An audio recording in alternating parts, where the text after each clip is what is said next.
Good morning बच्चों। आज के क्लास में मैं आपको समझाने जा रही हूँ संगठन के प्रकार। संगठन के प्रकार में सबसे पहला संगठन है रेखा संगठन, दूसरा है रेखा संगठन, पहला है रेखा संगठन, दूसरा है कर्मचारी संगठन, तीसरा है रेखा व कर्मचारी संगठन और चौथा है क्रियात्मक संगठन। सबसे पहले रेखा संगठन क्या होता है? रेखा संगठन का मतलब होता है जिसमें आदेश ऊपर से नीचे आता है और निवेदन जो है नीचे से ऊपर आता है। इसमें अधिकारों और दायित्वों का जो विभाजन होता है वो एक स्वतंत्र रूप में होता है। ये है आपका अधिकार और आपका दायित्व। इसमें मैंने क्या बताया आपको, जो आदेश होता है वो ऊपर से नीचे आता है और जो आपका निवेदन होता है वो नीचे से ऊपर जाता है। इसमें इसको और भी कई नामों से जानते हैं, जैसे कि इसको आपका विभागीय संगठन के नाम से भी जानते हैं, लंबवत संगठन के नाम से भी जानते हैं और सैनिक संगठन के नाम से भी इसको जानते हैं। जैसे कि सेना में होता है कि उच्च कमांडर से होता हुआ आदेश नीचे सिपाही तक आता है और नीचे सिपाही का जो निवेदन होता है वो उच्च कमांडर तक जाता है। तो इसीलिए इसको, चूँकि इसमें आदेश ऊपर से नीचे आता है और निवेदन नीचे से ऊपर जाता है, तो इसे सैनिक संगठन के नाम से भी जानते हैं। आदेशों और निर्देशों का संचालन एक सीधी रेखा में होने के कारण इसे लाइन ऑर्गेनाइजेशन रेखा संगठन के नाम से जाना जाता है। इसका एक अधिकारी होता है, महाप्रबंधक, जनरल मैनेजर होता है। वह अपना आदेश विभागीय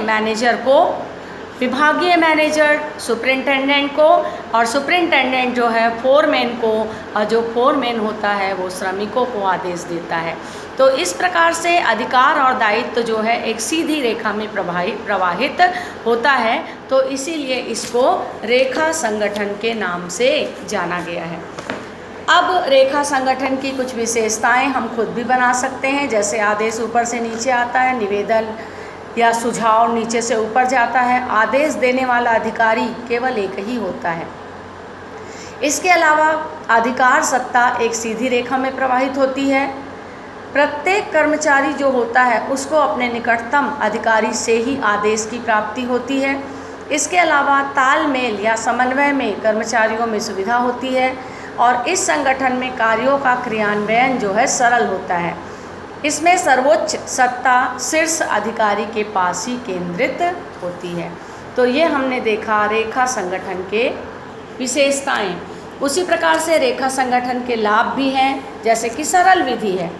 ये संगठन जो व्यक्ति और व्यक्तियों का समूह हम बनाते हैं, तो ये संगठन की बहुत ही सरल विधि है, क्योंकि इसमें सीधा सीधा आदेश और निर्देशों का प्रवहन होता है, मतलब संचालन होता है। पूर्ण अनुशासन, जिस प्रकार से फौज में, सेना में पूर्ण अनुशासन बना रहता है, तो इसमें भी उसी भी प्रकार से, चूँकि कर्मचारी किसी अधिकारी के अधीनस्थ होते हैं, अतः यहाँ पर भी पूर्ण रूप से अनुशासन बना रहता है, तो इसलिए इसको सैनिक संगठन भी कहते हैं। नेक्स्ट है अधिकारों का स्पष्ट विभाजन। इसमें अधिकारों का विभाजन स्पष्ट होता है, मतलब ज़बरदस्ती किसी अधिकारी पर दायित्व को, किसी कर्मचारी पर जो है जवाबदेही को नहीं सौंपा जाता है। एकीकृत नियंत्रण, इस प्रणाली में कर्मचारी, जो अधीनस्थ कर्मचारी होते हैं, उनके अधिकारी पर एकाकी रूप से नियंत्रण होता है, जिससे कि संगठन में प्रत्यक्ष संबंध बना रहता है। निर्णय लेने में सुविधा, इस विधि या संगठन प्रणाली में निर्णय लेने में काफ़ी सुविधा होती है। दोषी को दंड देने में सुविधा, इस प्रकार की जो प्रणाली होती है, चूँकि समय परिस्थितियों के अनुसार आवश्यक परिवर्तन करना संभव होता है, अतः दोषी को आसानी से दंड दिया जा सकता है। उसी प्रकार से बच्चों इसके दोष भी है, जैसे पक्षपात की संभावना।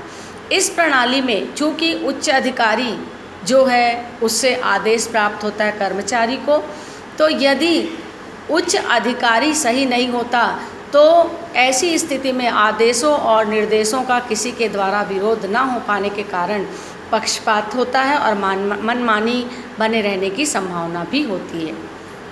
उसी प्रकार से जो है तानाशाही का बोलबाला, इस प्रणाली में तानाशाही का भी बोलबाला रहता है। प्रत्येक उच्च अधिकारी जो होते हैं अपने अधीनस्थ कर्मचारियों पर दबाव बनाने का भी प्रयास करते हैं। अनुपस्थिति में क्षति, यदि फोरमैन अनुपस्थित है तो ऐसी स्थिति में जो कार्य व्यवस्था है वो पूर्णतः चौपट हो जाती है और आर्थिक क्षति होती है। अनुसंधान का अभाव, इस संगठन में अनुसंधान को पूर्ण रूप से प्रोत्साहित नहीं किया जाता बल्कि हतोत्साहित होता है, क्योंकि इसमें केवल कार्यों का महत्व, विशेषज्ञ या नई खोज के लिए कोई स्थान नहीं होता। जैसा कार्य चला आ रहा है उसी तरीके से कार्य होता है। तो इस तरीके से हमने देखा आज संगठन के प्रकार, और संगठन के प्रकार में आज मैंने आपको बताया रेखा संगठन। मैंने बताया आपको रेखा संगठन का आशय, रेखा संगठन की विशेषता, रेखा संगठन के लाभ और रेखा संगठन के दोष। रेखा संगठन के लाभ पॉइंट्स बुक में दिए हुए हैं। सरल विधि, पूर्ण अनुशासन, अधिकारों का स्पष्ट विभाजन, एकीकृत निर्णय, निर्णय लेने में सुविधा। उसी प्रकार से दोष भी मैंने बताया कि तानाशाही का बोलबाला होता है, एक पक्ष की संभावना होती है, एक तंत्रीय प्रणाली है आदि। तो ये बुक से आप देखेंगे और यदि कोई बिंदु आपको समझ में नहीं आया तो मुझसे पूछेंगे। Thank you.